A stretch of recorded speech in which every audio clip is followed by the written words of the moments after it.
Online ক্লাসে শিক্ষার্থীদের স্বাগতম। আজকে আমরা ষষ্ঠ অধ্যায় জ্যামিতির আলোচনা করব। পূর্বেও আমরা এটা সম্পর্কে আরো তিনটা আলোচনা করেছি, মানে তিন দিন। আজকে আমরা উপপাদ্য 16, পূর্বে ছিল উপপাদ্যগুলো সম্পর্কে একটু ধারণা, তারপর কোণ, তারপর রেখা বা রশ্মি ইত্যাদি সম্পর্কে আমরা ধারণা দিয়েছি।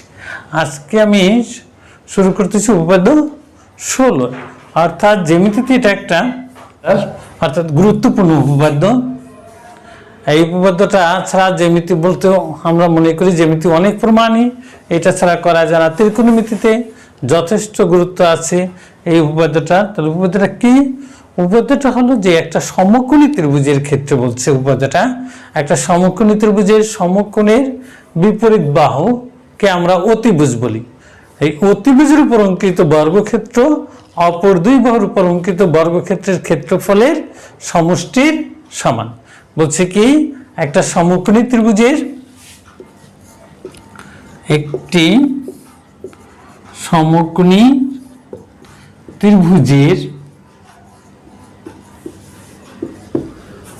অতিভুজের উপর অঙ্কিত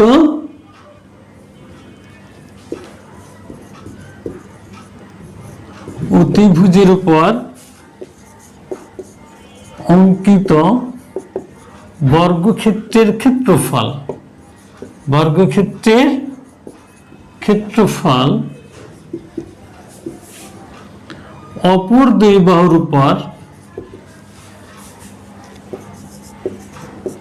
অপর দুই বাহুর উপর অঙ্কিত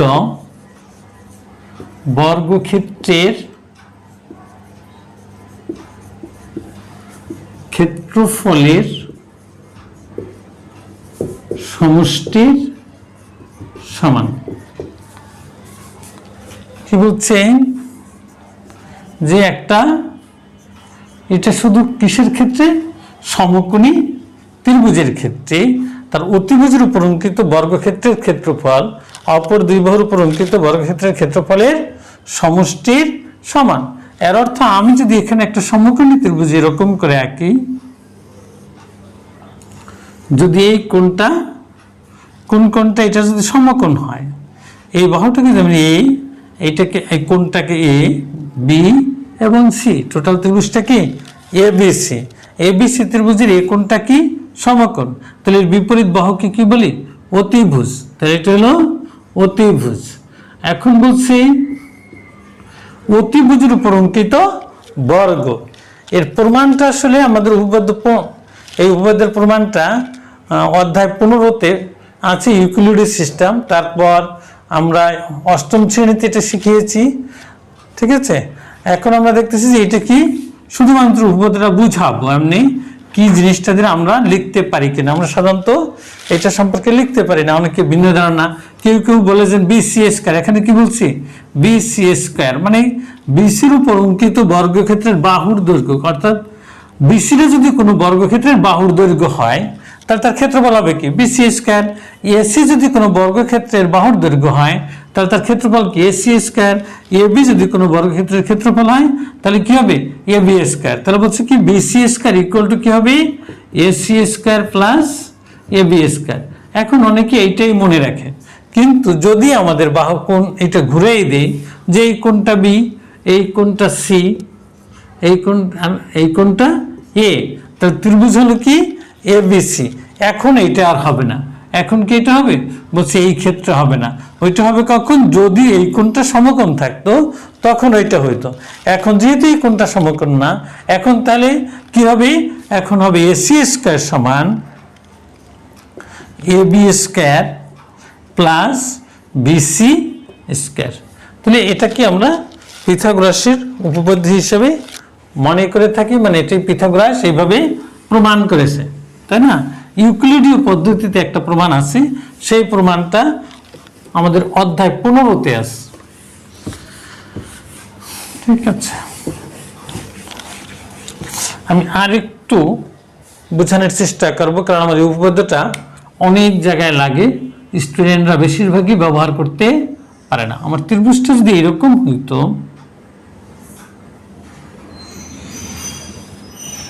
মানে এই কোণটা যদি সমকোণ হয়, এই কোণটা সমকোণ, এটা ডি ই এফ ত্রিভুজ, তাহলে অতিভুজকে বলছে যে আমার কোন কোনটা ইডিএফ কোনটা সমকোণ, তাহলে অতিভুজকে ইএফ।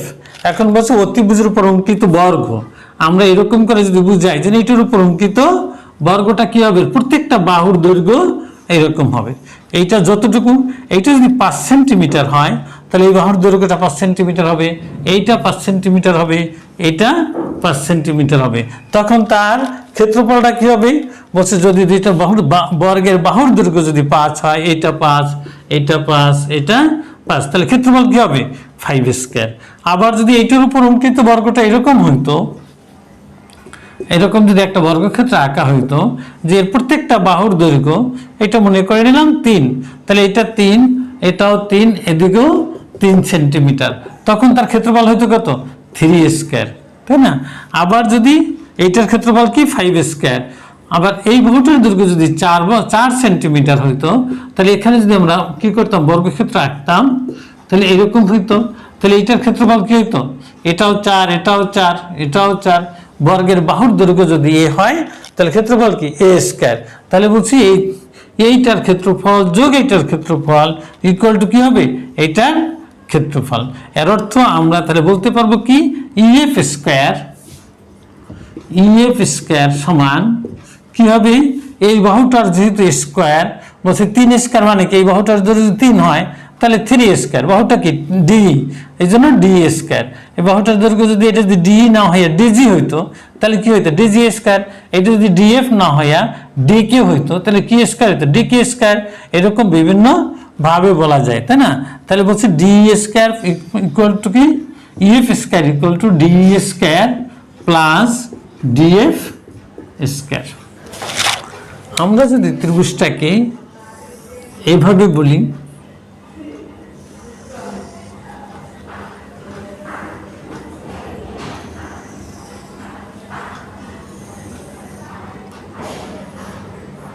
এই কোণটা সমকোণ। এখন ত্রিভুজটা হলো কি, এই কোণটা যেহেতু সমকোণ, এটার নাম দিলাম কিউ পি আর। তাহলে সমকোণ কে, এই কোণ, তাহলে অতিভুজ কেটা, অতিভুজ হলো পি আর।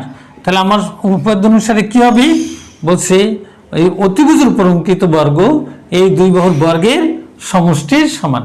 আমরা এভাবেও মনে রাখার জন্য বলি, এটা যদি অতিভুজ হয় তাহলে এই বাহু দুইটাকে আমরা যে কোনো অপর, সেটা কথা আমাদের মনে রাখতে হবে যে অতিভুজের উপর বর্গ, এরপর যে বাহু দুইটা থাকবে ওই বাহু দুইটার বর্গের যোগফল হবে পিথাগোরাসের উপপাদ্য। অতিভুজের উপর বর্গ কি হবে, মানে P R square equal to কি প্রমাণ, P R square equal to কি হবে Q P square plus Q R square.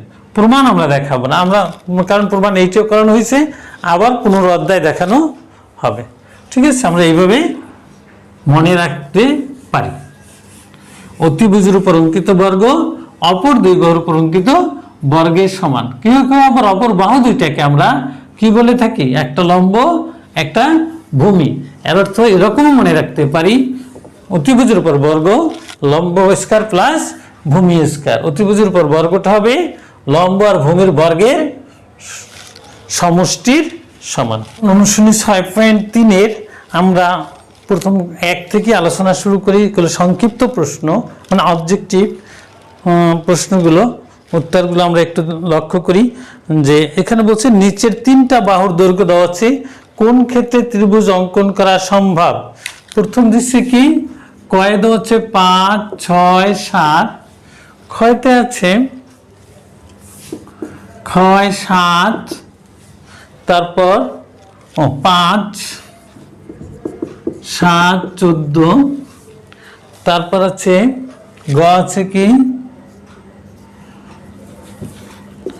গ আছে 3, 4, 7, 3, 4, 7, ঘ হইল 2, 4, 8। অর্থাৎ এরকম বলছে যে এই চারটা প্রক্রিয়া আছে, যে একটা ত্রিভুজে এরকম দেওয়া আছে 5 সেন্টিমিটার, 6 সেন্টিমিটার, 7 সেন্টিমিটার, অথবা 5, 7, 14 সেন্টিমিটার, অথবা 3, 4, 7 সেন্টিমিটার, অথবা 2, 4, 8 সেন্টিমিটার। কোন ক্ষেত্রে বলছে ত্রিভুজ অঙ্কন করা সম্ভব? তাহলে এর অর্থ এখানে মাত্র একটা ক্ষেত্রে অঙ্কন করা সম্ভব, বাকি কোনোগুলোই সম্ভব নয়। তাহলে এর অর্থ এখানে আমরা কিভাবে আমরা বুঝতে পারবো যে আসলে ত্রিভুজ অঙ্কন করা সম্ভব কি না? সেটা আমরা একটা উপপাদ্য গতকালকে আলোচনা করেছিলাম। উপপাদ্যটা ছিল কি, যে একটা ত্রিভুজের যে কোনো দুই বাহুর সমষ্টি তৃতীয় বাহু অপেক্ষা বৃহত্তর। তাহলে আমরা এখানে দেখব যে কোনো দুটি সংখ্যার যোগফল তিনটার চেয়ে বড় হয় কিনা। যদি বড় না হয়, সমান অথবা ছোট হয়, তাহলে ত্রিভুজ আঁকা যাবে না। যেমন এখানে দেখতেছি 5, 6, 7, এই দুটার যোগফল এটার চেয়ে বড়, এইটার চাইতে এইটা বড়, এখানে তিনটাই মানে। কিন্তু এইখানে দেখতেছি কি 4 আর 3, 7 যোগ করলে কি হয়? 7, তাহলে সমান হয়ে যায়। এখানে 7 আর 5 যোগ করলে কি 14 থেকে ছোট হয়ে যায়। 4 আর 2, 6 যোগ করলে 8 থেকে ছোট হয়ে যায়। তাহলে এর অর্থে তিন ক্ষেত্রে আঁকা সম্ভব না, কারণ এখানে যে কোনো দুটির যোগফল তৃতীয়টার সমান অথবা কি হয়? ছোট হয়। আর এখানে বলছে যে কোনো দুইটা যোগ করলে তৃতীয়টার চেয়ে বড় হয়। এই কারণে এই ক্ষেত্রে ত্রিভুজ আঁকা সম্ভব। 2 নম্বরে বলছে যে একটা সমবাহু ত্রিভুজের একটা বাহুকে বর্ধিত করলে যে বহিস্থ কোণ উৎপন্ন হয়। একটা সমবাহু ত্রিভুজের, সমবাহু ত্রিভুজ মানে কি আমরা জানি, সমবাহু ত্রিভুজ হলো 3 বাহুই সমান। তাহলে একটা ত্রিভুজের যখন 3 বাহু সমান হবে, বলছে তার কোণগুলো প্রত্যেকে সমান হবে। তাহলে বলছে 3টা কোণ সমান, তাহলে কিরকম হতে পারে? একটা ত্রিভুজের 3 কোণের সমষ্টি কত ডিগ্রি? 180 ডিগ্রি। তাহলে 3 কোণের সমান যদি হয়, প্রত্যেকটা কোণ যদি সমান হয়, তাহলে কিরকম হয়? এটা যদি x হয়, এটাও x, এটাও x, তাহলে x plus x plus x সমান কত? 180 ডিগ্রি। তাহলে 3x সমান কত? 180 ডিগ্রি। সুতরাং x ইকুয়াল টু কত? 180/3। এর অর্থ সমবাহু ত্রিভুজের প্রত্যেকটা কোণ 60 ডিগ্রি, প্রত্যেকটা কোণ 60 ডিগ্রি। এখন বলছে এই সমবাহু ত্রিভুজের যে কোনো একটা বাহুকে যদি উভয় দিকে বর্ধিত করি, আমি এদিকে বর্ধিত করলাম, দুই দিকে বর্ধিত করলে তাহলে যে দুইটা কোণ উৎপন্ন হবে তাদের সমষ্টি, যে বহিস্থ কোণ দুইটা উৎপন্ন হবে তাদের সমষ্টি কত হবে বা অন্তর কত হবে, এরকম বিভিন্ন প্রশ্ন হতে পারে। তাহলে সমষ্টিটা কি হইব? বলছে যেহেতু এই বাহুটাকে যদি বর্ধিত করলে এখানে যে কোণ উৎপন্ন হবে তা তার এই দুইটার সমষ্টির সমান। মানে এই কোণ কত? 60, এই কোণ 60, তাহলে এই দুটো 120 ডিগ্রি। আবার আমরা যদি এভাবে কল্পনা করি, টোটালটা কত? 180, 180 থেকে 60 বিয়োগ করলে থাকবে কত? 120, তাহলে এই কোণ 120। আবার সিমিলারলি এটা কত? 180, এখান থেকে এই 60 বিয়োগ করলে থাকবে কত? 120, তাহলে টোটাল কত? 240 ডিগ্রি। এই হলো 2 নম্বর এটা প্রশ্নের উত্তর। কত? 240 ডিগ্রি। ঠিক আছে। 3 নম্বরে আছে ত্রিভুজ দেওয়া আছে পি কিউ আর, যেখানে কিউ কোণ 30 ডিগ্রি আর আর কোণ 40 ডিগ্রি। চাইছে কি আর পি এস কোণের মান কত, মানে এই কোণের মানটা কত। তাহলে এটাও কিন্তু আমরা জানি যে একটা ত্রিভুজের যে কোনো একটা বাহু বর্ধিত করলে যে বহিস্থ কোণটি উৎপন্ন হবে তা তার বিপরীত অন্তস্থ কোণ দুটির সমষ্টির সমান। এর অর্থে এই কোণ দুটির যোগফলের সমান। তাহলে কত হবে? এই কোণটা হবে 70 ডিগ্রি। কোণটা কত হবে? 70 ডিগ্রি। তারপর এটা হলো 3 নাম্বার। 4 নাম্বার বলছি 4 নম্বরে একটা চিত্র দেওয়া আছে। চিত্রটা কিরকম? এরকম দেওয়া আছে এ ও সি, এ ও বি, আবার সি ও ডি, তাই না? এখন বলছে 1 নম্বরে বলছে এ ও সি কোণ সূক্ষ্মকোণ। বলছি এই কোণটা কি কোণ? সূক্ষ্মকোণ। এগুলো দেখা যায় সূক্ষ্মকোণ। যদি এটা বলে দিত যে এই কোণটা সমকোণ, তাহলে ইজি বোঝা যাইতো, বলতে পারতাম আমরা। যদিও জ্যামিতিতে এরকম হওয়া ঠিক না, কিন্তু তারপরও তারা এটা ওই রকম ভাবে প্রশ্নের যথার্থতা নাই। কারণ কি এখানে এই কোণটা সমকোণ কিনা সেরকম বলার স্কোপ নাই, কারণ আমাদের কোনো চিহ্ন নাই। আর এটা অঙ্কিত যে এরকম লম্বভাবে, এটা বোঝার কোনো কৌশল নাই। তাহলে এখানে বলছে কি এ ও সি কোণ সূক্ষ্মকোণ। এটা আমরা বুঝি যে এটা 90 ডিগ্রির চেয়ে ছোট কোণ মাপ। তারপর বলছি এ ও বি কোণ সমকোণ, এটা বোঝা যায় কিন্তু আসলে ওইরকম না। তারপর এও ডি কোণ প্রবৃদ্ধ কোণ, মানে এও ডি কোণ আসলে প্রবৃদ্ধ বলা যাবে না। এওডি কোণ কি স্থূল কোণ, এওডি কোণটা কি 90 ডিগ্রির থেকে বড়, এই জন্য স্থূল কোণ, মানে দুইটা হবে, একটা সূক্ষ্ম কোণ আর একটা সমকোণ, প্রবৃদ্ধ কোণ বলা যাবে না। ঠিক আছে, তাহলে দুইটা সত্য। এরপর 5 নাম্বার, এই চিত্রটা থেকে আমরা দেখতে পাইতেছি যে এই কোণ 120 ডিগ্রি, এই কোণটা 120 ডিগ্রি এই চিত্রে, আর কি বলছে না সরি এই কোণটা দিচ্ছে 150 ডিগ্রি, এই কোণটা 150 ডিগ্রি। তারপর বলছে কি এ বি সমান্তরাল ইএফ, মানে এ বি আর ইএফ সমান্তরাল, আর কি সমান্তরাল সিডি, বিডি লম্ব সিডি, তাই না? এই চিত্রটা থেকে আমাদের 3টা প্রশ্নের উত্তর করতে বলছে। প্রথম বলছে এ ই এফ কোণের মান, কি কোণ? এ ই এফ কোণ, এই কোণের পরিমাণটা কত? এখন দেখতেছি যে এই রেখাটা কি আর এই রেখাটা সমান্তরাল, এই রেখাটার এই রেখাটা সমান্তরাল, এইটা কি তাদের ছেদক। তাহলে আমরা জানি যে দুটি সমান্তরাল সরলরেখাকে আর একটা সরলরেখা ছেদ করলে ছেদকের একই পাশে অন্তঃস্থ কোণগুলোর সমষ্টি 2 সমকোণ। এর অর্থ এই কোণটা আর এই কোণটার রেজাল্ট কত হবে? 180 ডিগ্রি। তাহলে এই কোণটা 180 ডিগ্রি দিলে কত ডিগ্রি দরকার? 60 ডিগ্রি। তাহলে এর অর্থ এই কোণটা কত ডিগ্রি হবে? 60 ডিগ্রি। ঠিক আছে, এরপর আসছে বলছে বিএফই এর মান কত? বিএফই, তাই না? কি কোণ বলছে? বিএফই এর মান নিচের কোণটি। তাহলে এখন দেখো এরা লম্ব, এই রেখা দুটি বলছে কি বিডি, বিডি লম্ব কার উপরে? সিডির উপরে। আর এই রেখাগুলো কি সমান্তরাল। তো যদি সমান্তরাল হয়, এই কোণ যদি 90 ডিগ্রি হয় তাহলে এটাও 90 ডিগ্রি হবে, এগুলো 90 ডিগ্রি হবে। তাহলে এই কোণটা কত ডিগ্রি দাঁড়ালো? 90 ডিগ্রি। ঠিক আছে, এরপর বলছি 8 নম্বর বলছে সিইএফ কোণ, সিইএফ কোণ প্লাস সিইএফ প্লাস সিইজি, সিইজি এই দুইটার সমষ্টি কত ডিগ্রি, তাই না? তাহলে আমরা দেখলাম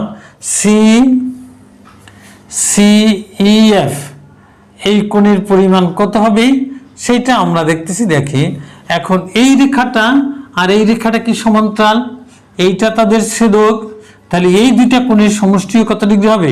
180 ডিগ্রি। কোন কারণে? যে দুটি সমান্তরাল সরলরেখাকে আর একটা সরলরেখা ছেদ করলে ছেদকের একই পাশে অন্তঃস্থ কোণগুলোর সমষ্টি 2 সমকোণ। এই কারণে দুটির যোগফল কত? 180 ডিগ্রি। তাহলে এটা যদি 150 হয় তাহলে অবশ্যই 30 ডিগ্রি হবে। আর একটা কি তাহলে আমরা পাইলাম সিইএফ, অবশিষ্ট থাকে কে? সিইজি কোণ। সিইজি কোণ কোনটা? এটা। তাহলে আমরা এভাবেও লাগতো না, কারণ এইটা একটা সরল রেখা, এটা একটা সরল রেখা, এই দুইটা কোণ মিললে হয় এই কোণটা, তাই না? এই বড় কোণটা হয় এই দুইটা কোণ মিলে। তাহলে এই কোণটা যদি 60 হয় তাহলে এই দুইটা কোণের যোগফল কত হবে? 120 ডিগ্রি। আমার অত কষ্ট করা লাগবে না। ঠিক আছে, তাহলে এই কোণটা কি হবে? টোটাল কোণটা হবে 120 ডিগ্রি, এই কোণটা হবে 90 ডিগ্রি। এরপর উপপাদ্য একটা উদাহরণে, অর্থাৎ যেটাকে আমরা এক্সট্রা বলি, আসলে এক্সট্রা আছে 9, 10, 11, এগুলো আমরা একটু আলোচনা করি, কারণ 9, 10, 11 বেশি একটা ইম্পর্টেন্ট না, 12 নাম্বারটা একটু বেশি ইম্পর্টেন্ট, আমরা 12 করব। তাই 9, 10 সম্পর্কে একটু বুঝিয়ে দেই যে প্রমাণ করো যে সমবাহু ত্রিভুজের বাহুগুলোর মধ্যবিন্দু যোগ করলে যে ত্রিভুজ উৎপন্ন হয় তা সমবাহু। আমি এটা শুধু দেখাই যে একটা সমবাহু ত্রিভুজ, সোজা জিনিস, মনে করে নিলাম এবিসি একটি সমবাহু ত্রিভুজ, ডি ই এফ এই 3টা হলো এদের মধ্যবিন্দু, তাই না? প্রমাণ করতে হবে, প্রমাণটা দেখো যে এখানে বলছি কি এবিসি একটা ত্রিভুজ, এ বি এর মধ্যবিন্দুকে এফ, এ এর মধ্যবিন্দু এসি এর মধ্যবিন্দু কি এ, তাহলে এফি হবে বিসি এর অর্ধেক, হাফ অফ বিসি। এফি হবে কি বিসি এর অর্ধেক, কারণ একটা ত্রিভুজের দুই বাহুর মধ্যবিন্দু সংযোজক সরলরেখা তৃতীয় বাহুর সমান্তরাল, এরকম একটা উপপাদ্য আমাদের জানা ছিল। কত নম্বর উপপাদ্য? 15টা, তাই না? কি ছিল? এই যে একটা ত্রিভুজের যে কোনো দুই বাহুর মধ্যবিন্দু সংযোজক সরলরেখা তৃতীয় বাহুর সমান্তরাল। অনুরূপভাবে আমরা যদি এফডি বলি, তাহলে এফডিটা কি হবে? এফডিটা হবে হাফ এসি, এফডিটা হবে হাফ এসি। আবার ডিটা হবে, ডি হবে হাফ এবি, ডি হবে হাফ এবি। কিন্তু আমাকে জানা আছে কি, আমাকে দেওয়া আছে এবি সমান এসি সমান বিসি, তাহলে আমরা বলতে পারি হাফ এবি সমান হাফ এসি সমান হাফ বিসি, তাই না? তাহলে আমাদের কি দাঁড়ালো? হাফ এবি সমান কি এফি, তাহলে এটা দাঁড়ালো এফি সমান কি হাফ এসি, মানে কি হাফ এসি হলো এফডি, তাহলে এটা হলো এফডি, হাফ এবি সমান ডি। ঠিক আছে, তাহলে আমরা এভাবে তাহলে বলতে পারি কি ত্রিভুজেরও তিনটা বাহু সমান।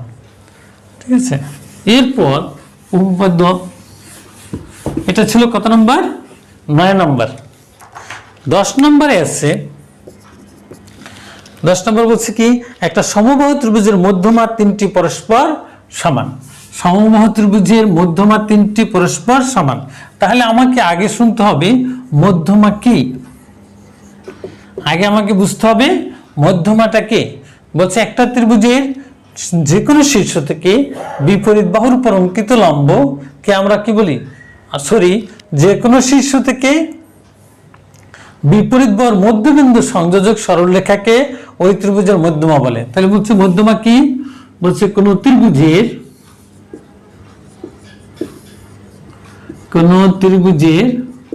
যে কোনো শীর্ষ থেকে,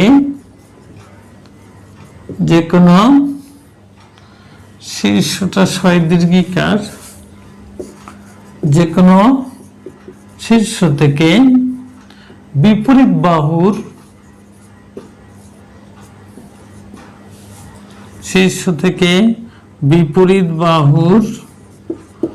মধ্যবিন্দুর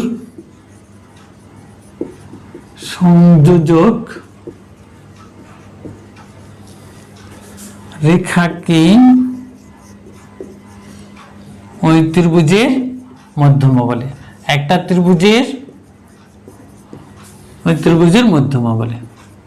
তাহলে মধ্যমা আগে আমাকে শিখতে হলো, তাই না? মধ্যমাটা কি? তাহলে যে একটা ত্রিভুজের, এগুলো একটা ত্রিভুজ, তাই না? এ বি সি একটা ত্রিভুজ, এইটার মধ্যবিন্দু হলো ডি, তাহলে এখান থেকে এটা যোগ করলে এটা হবে তার মধ্যমা, এডি হবে মধ্যমা। এডি বলছে মধ্যমা একটা ত্রিভুজকে দুইটা সমান ত্রিভুজ ক্ষেত্রে বিভক্ত করে। আসলে সমান ত্রিভুজ ক্ষেত্র বলতে এরকম বোঝায় যে ক্ষেত্রফল সমান, অন্যদিকে নাও হতে পারে, শুধু ক্ষেত্রফলের দিক থেকে সমান এরকম দুইটা ত্রিভুজ ক্ষেত্রে বিভক্ত করে। ঠিক আছে, এখন উপপাদ্য অর্থাৎ উদাহরণ অনুশীলনী 10-এ 6.3 10 নাম্বার আর কি, কথা শুধু ভুল হয় আর কিছু। আচ্ছা, 10 নম্বরে কি আছে? সমবাহু ত্রিভুজের মধ্যমা তিনটি পরস্পর সমান। তাহলে একটা সমবাহু ত্রিভুজ আঁকলাম,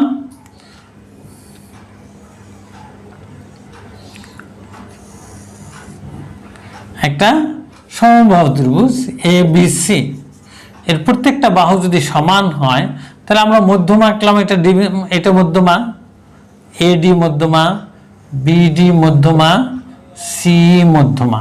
এই মধ্যমাগুলো হচ্ছে কি, মধ্যমাগুলো আমাকে সমান প্রমাণ করতে হবে, তাই না?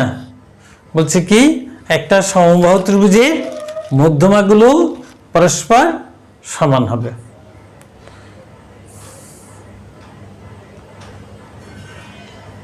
তাহলে আমাকে দেখাতে হবে, আসলে দেখো এখানে যদি আমি এডি আর সি বি এই দুটা সমান দেখাতে পারি, অথবা এডি সমান সিএফ এটাও দেখাতে পারি। যদি সমান দেখাইতে পারি তাহলে কি হয়ে যাবে, ত্রিভুজ দুটি সর্বসম হয়ে যাবে। এখন দেখো এই দুইটা ত্রিভুজের মধ্যে একটা ত্রিভুজ, এই একটা ত্রিভুজ, ত্রিভুজ দুইটা কি কি, একটাকে যদি আমরা বলি ত্রিভুজ এডিসি, ত্রিভুজ এডিসি, আর একটা ধরে নিলাম ত্রিভুজ বিসি। এই দুইটা ত্রিভুজের মধ্যে আমাকে কি কি সমান, আমরা দেখো এই ডিসি আর সি সমান, ডিসি আর সি সমান। কেন সমান বলছে যে এটা তো বিসি এর মধ্যবিন্দু, এটা কার মধ্যবিন্দু, বিসি এর মধ্যবিন্দু ডি, তাহলে সিডি সমান কি হাফ বিসি। আবার ই কার মধ্যবিন্দু, এসি এর মধ্যবিন্দু, তাহলে সি সমান কি, তাহলে আমরা বলতে পারি সিডি হলো হাফ বিসি, আবার সি সমান হাফ এসি। কিন্তু বিসি আর এসি কি সমান, বিসি আর এসি সমান, এই কারণে সিডি আর সিইউ সমান হবে, তাই না। আবার এই ত্রিভুজের বিসি বাহু এই ত্রিভুজের এসি বাহু সমান, তাহলে বিসি সমান এসি। আচ্ছা সরি, এটা হলো এসি, ও তো ভুল লিখতেছি, তাহলে বিসি, হ্যাঁ, তাহলে এই ত্রিভুজের এসি, এডিসি এর এসি আর এডিসি এর এসি আর বিসি এর বিসি, বিসিই মানে বিএসি ত্রিভুজের বিসি সমান। এখন সিডি আর এসি, সিডি হলো এটা, এসি হলো এটা, এদের অন্তর্ভুক্ত কোন কোনটা, এটা এটা, আবার বিসি হলো সি কোনটা, এটা বিসি হলো এটা, এই দুটার অন্তর্ভুক্ত কোন এটা, তাহলে এই অন্তর্ভুক্ত কোন দুইটাও সমান, সুতরাং এই ত্রিভুজ দুইটাও সর্বসম। এরপর আসি 12 নম্বর, কত 10 গেল। আচ্ছা, তারপর আসছে 11 নম্বর, ত্রিভুজের যে কোনো দুইটা বহিস্থ কোণের সমষ্টি দুই সমকোণ অপেক্ষা বৃহত্তর। এটাও আমাদের বেশি একটা আমরা প্রমাণ করব না, শুধু বুঝবো যে একটা ত্রিভুজে যে কোনো দুইটা বহিস্থ কোণের সমষ্টি দুই সমকোণ অপেক্ষা বড়। যেমন আমি একটা ত্রিভুজ বিষমবাহু ত্রিভুজ আঁকলাম এরকম এ বি সি, আমি বিসি কে উভয় দিকে বর্ধিত করে দিলাম, ঠিক আছে, বিসি কে উভয় দিকে বর্ধিত করে দিলাম ডি এবং ই পর্যন্ত। তাহলে এখানে বহিস্থ কোণ কোনটা, এটা, এখানে বহিস্থ কোণ কোনটা, এটা। তাহলে এখন দেখো একটা ত্রিভুজের তিন কোণের সমষ্টি কয় সমকোণ, দুই সমকোণ। তাহলে এর অর্থ এই কোণ এই কোণ এই কোণের সমষ্টি কত, মানে এ কোণ প্লাস বি কোণ প্লাস সি কোণ।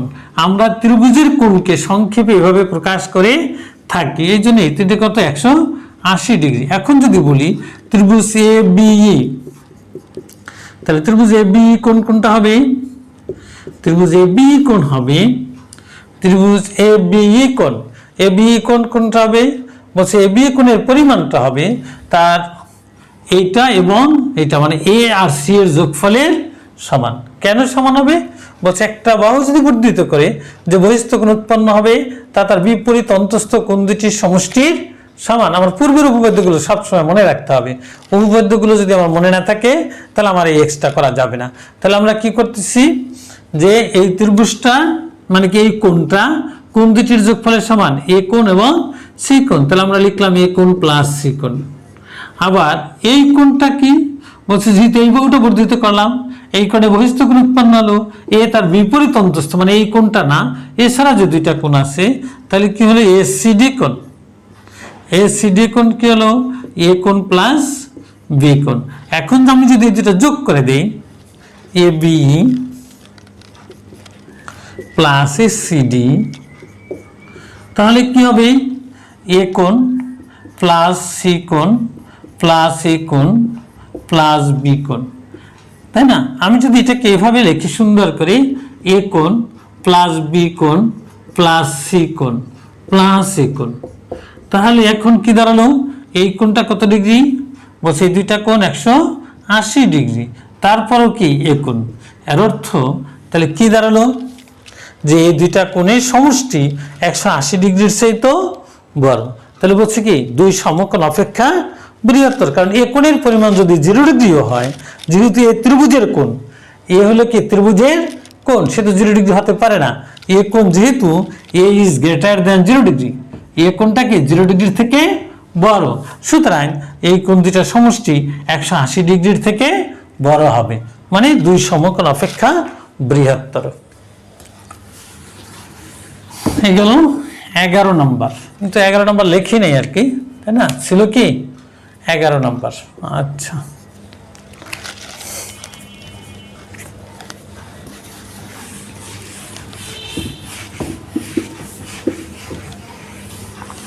এরপর 12 নম্বর, কত নম্বর? 12 নম্বর।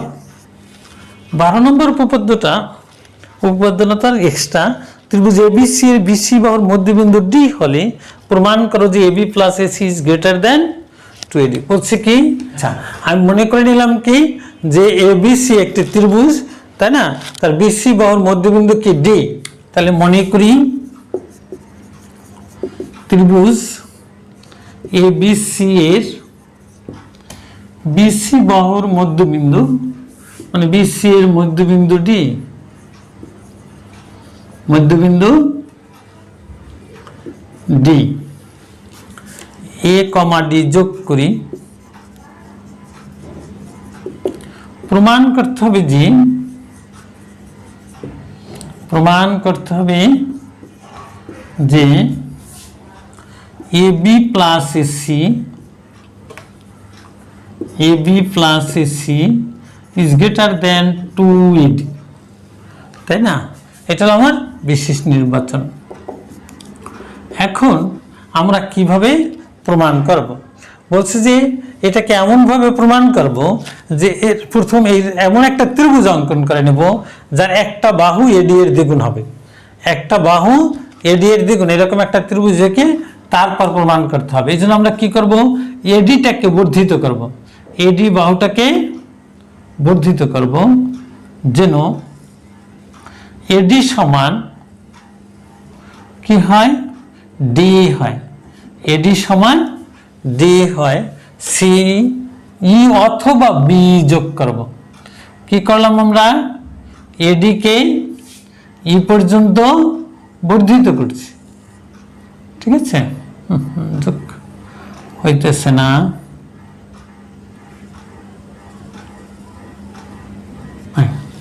তাহলে আমরা কি করছি, অঙ্কন কি লিখব, অঙ্কন এডি কে ই পর্যন্ত বর্ধিত করি। কোন পর্যন্ত বর্ধিত করব, বর্ধিত মানে বাড়াবো, বর্ধিত করি যেন কি হয়, এডি সমান ডি হয়, এডি সমান ডি মানে ডি সমান এডি হয়, অর্থাৎ আমি এরকম করে লিখি, ডিটা কার সমান হবে, D is equal to AD, D is equal to কে, এডি, সি যোগ করি, সি কমা ই যোগ করি। হ্যাঁ, এখন প্রমাণে আমরা যাব। প্রমাণে প্রথমে আমাদের দেখাতে হবে এই দুইটা ত্রিভুজের মধ্যে কি কি সমান। তাহলে ত্রিভুজ দুইটা কি কি, ত্রিভুজ দুইটা হলো এটা এবং এটা, ত্রিভুজ এবিডি, ত্রিভুজ এবিডি ও ত্রিভুজ সিডিই, ত্রিভুজ সিডিই এর মধ্যে, ত্রিভুজ সিডিই এর মধ্যে কি কি সমান সেটা আমরা খুঁজি। আমরা কিন্তু প্রথম আঁকছি, এইটা অঙ্কন করছি, এইটা সমান এটা, তাহলে আমরা বলতে পারি এডি সমান সিডি, ডি এডি সমান ডি। আর একটা কি আমাকে জানা আছে, এই বিন্দুটা ছিল মধ্যবিন্দু, কোন বিন্দুটা, এই ডি বিন্দুটা, তাই না, ডি বিন্দুটা হারাই গেছে, ডি বিন্দুটা ছিল কি মধ্যবিন্দু, কার মধ্যবিন্দু, বিসি এর মধ্যবিন্দু, তাই না, তাহলে বিডি সমান কি হবে, সিডি। তাহলে আবার কি, আর একটা কি বিডি সমান সিডি। তাহলে আমরা লিখতে পারি বিডি সমান সিডি। তাহলে আমরা দুইটা জিনিস পাইলাম, দুই বাহু সমান পাইলাম, একটা হলো এডি সমান ডি, একটা বিডি সমান সিডি। এখন এডি আর বিডি, এডি কোনটা এটা, বিডি কোনটা এটা, এই দুই বাহুর অন্তর্ভুক্ত কোন এটা। তাহলে আমরা লিখতে পারি অন্তর্ভুক্ত এডিবি কোণ ইকুয়াল টু, আবার এই দুই বাহুর অন্তর্ভুক্ত সিডি এবং ডি, সিডি এবং ডি, এই দুই বাহুর অন্তর্ভুক্ত কোণ কোনটা, অন্তর্ভুক্ত সিডি কোণ, তাই না? অন্তর্ভুক্ত কোণ এরা কেন সমান বলছে, এরা বিপ্রতীপ কোণ বলে সমান। কি কোণ? বিপ্রতীপ কোণ বলে সমান, তাই না? তাহলে সুতরাং এই ত্রিভুজ দুটি কি দাঁড়ালো? সুতরাং ত্রিভুজ এবিডি, ত্রিভুজ এবিডি ও ত্রিভুজ এসিডি সর্বসম। ত্রিভুজ এসিডি কি, আরে সরি সিডি, ত্রিভুজ সিডি সর্বসম। এটা হলো সর্বসমের প্রতীক, ত্রিভুজ সিডি ই। এখন কি লিখব? যেহেতু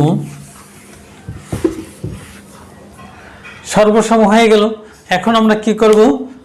সর্বসম যেহেতু, তাহলে ক্ষেত্রফল সমান, বাহু সমান, কোণ সমান, এই কারণে আমরা এই সি সমান এবি লিখতে পারবো। অর্থাৎ সুতরাং এবি সমান সি, এবি সমান সি।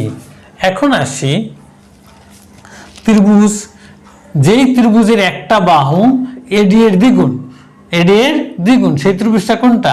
এসি।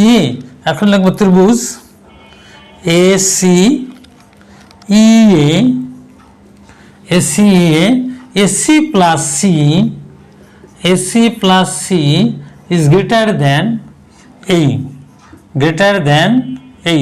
কারণ বলছে যে একটা ত্রিভুজের যে কোনো দুই বাহুর সমষ্টি তৃতীয় বাহু অপেক্ষা বৃহত্তর। একটা ত্রিভুজের, এটা সর্বসমতার কারণটা এখানে লেখি নাই, সর্বসমতার কারণটাও লেখা উচিত, তাই না? সর্বসমতা কোন কারণে এখন ছোট করে দিয়েছি। উপপাদ্যগুলো আমরা কিভাবে লিখতে পারি? বাহু, কোণ, বাহু, উপপাদ্য। কারণ আমরা দেখছি দুই বাহু আর তার অন্তর্ভুক্ত কোণ, এটাও দুই বাহু তার অন্তর্ভুক্ত কোণ, এই কারণে এটা হচ্ছে। তাহলে বাহু, কোণ, বাহু, উপপাদ্য। আর এখানে কি কোন কারণে? যে একটা ত্রিভুজের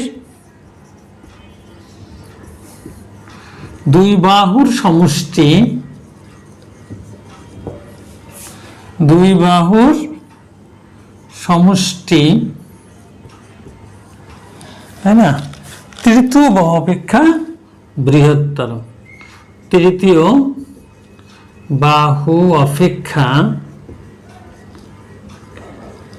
বৃহত্তর, তাই না? এখন আমরা আর কি লিখতে পারি?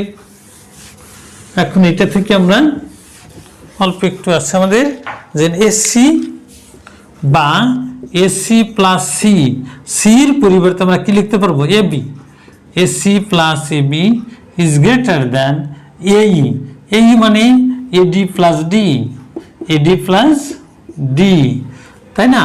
প্লাস এসি প্লাস এবি, এইটা কোনটা? এটা না, এই হলে এই পর্যন্ত। তা আমি এইটারে দুইটা ভাগ করছি, একটা এডি আর একটা ডি, সেটা লিখছি এডি প্লাস ডি। এখন এডিকে, ডিটাকে আমরা বলছিলাম কার সমান করে নিয়েছিলাম? এডি সমান ডি এর সমান, এর জন্য ডি এর পরিবর্তে আমরা এডি লিখতে পারি, তাই না? তাহলে সুতরাং AC plus AB is greater than 2AD, ঠিক আছে? সেটাই প্রমাণিত।